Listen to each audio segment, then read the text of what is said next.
ललित, समय बहुत कम बचा हुआ है, करीब 20 मिनट का वक्त है जब से रुझान आने शुरू हो जाएंगे। क्या आपको तैयारियां वहां पर लग रही हैं? क्या वहां पर स्थिति एग्जैक्टली आप कहां पर हैं? सबसे पहले तो ये बताएं।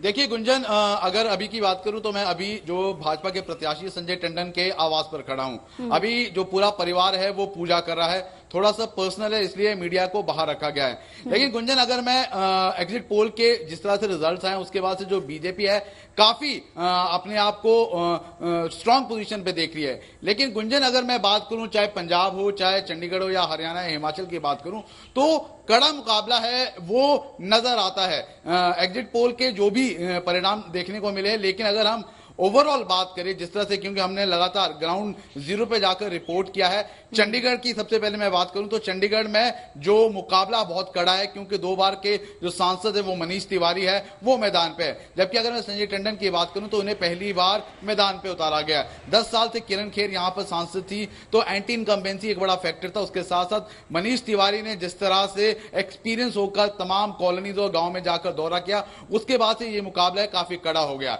लेकिन योगी आदित्यनाथ के आने के बाद इलेक्ट्रीफाइंग जिस तरह से कहते हैं, जो स्टार कैंपेनर है वो चंडीगढ़ के लिए रहे, संजय टंडन के लिए रहे। उसके बाद से पूर्वांचल के लोगों के ऊपर उन्होंने सीधा निशाना साधा, जिसके बाद से जो मुकाबला है काफी कड़ा हो गया।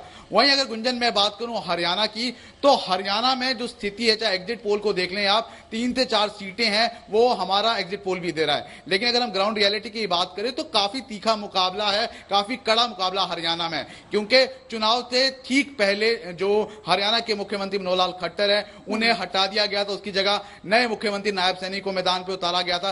करनाल से दोनों ही इस बार मैदान पे है। अगर हम नायब सैनी की बात करें जो मुख्यमंत्री है, वहां पर बायपोल से खड़े हैं, बायपोल चुनाव में। और वहीं अगर मनोहर लाल खट्टर की बात करें तो वो लोकसभा चुनाव करनाल से लड़ रहे हैं।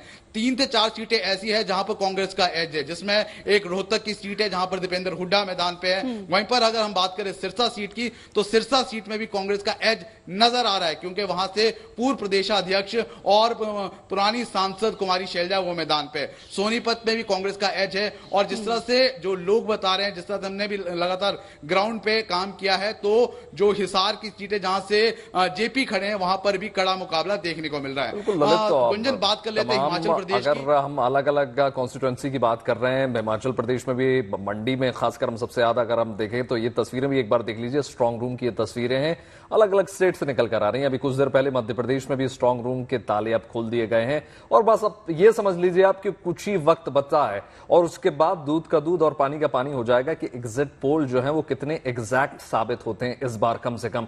और अगर हम पोल ऑफ पोल्स की भी बात करें तो कम से कम 360-370 का आंकड़ा तो इस बार बात होता हुआ नजर आता है। तो आज एक बार फिर से दिल्ली का रुख कर रहे हैं और नीतू हमारे साथ जुड़ रही हैं। नीतू, आपसे समझने की कोशिश कर रहे हैं इस बार कि अगर बात 370 से 401 तक की हो रही है, आप खुद भारतीय जनता पार्टी के मुख्य हेडक्वार्टर्स में मौजूद हैं, ये लड्डू के साथ पूड़ियों की क्यों तैयारियां हो रही हैं इस बार?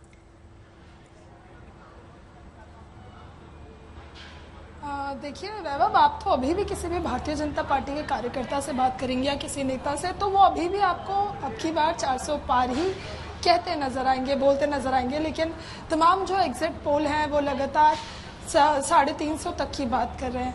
हालांकि भारतीय जनता पार्टी में जितने भी कार्यकर्ता नेता हैं वो जीत को लेकर बहुत आश्वस्त है, जैसे मैंने पहले भी कहा, क्योंकि एग्जिट पोल्स भी लगातार सामने आ रहे हैं। जब आप नेताओं से बात करेंगे, क्योंकि हमने इस दिल्ली के पूरे इलेक्शन में जितने भी भारतीय जनता पार्टी के साथ तो सांसद के कैंडिडेट्स थे उनसे बातचीत की थी, तो वो इस चीज को लेकर आश्वस्त थे कि अब क्योंकि कैंडिडेट बदले गए थे, 6 सीटें जो थी वहां के कैंडिडेट बदल गए, सिर्फ मनोज तिवारी को रिपीट किया गया था, तो एक एंटी इनकम्बेंसी फैक्टर जो है वो सामने नहीं आएगी। नए चेहरे होंगे तो उसका भी फायदा कहीं ना कहीं बीजेपी को होगा। तो यहाँ पर तो जितने भी नेता हैं वो 7-0 की जो विक्ट्री है उसकी उम्मीद लगाए बैठे हैं। तो यहाँ पर लड्डू भी बन रहे हैं, पूड़ी भी बन रही है, तैयारी पूरी हो गई है, ढोल नगाड़े आ गए हैं, फूल भी आ गए, क्योंकि यहाँ कार्यकर्ताओं को, नेताओं को ये भी पता है कि शाम में जब एग्जिट पोल्स जो एग्जैक्ट हो जाएंगे, उसके बाद जब प्रधानमंत्री नरेंद्र मोदी यहाँ आते हैं, अमूमन पिछले 2 चुनाव में हमने देखा कि वो आके कार्यकर्ताओं से मिलते हैं,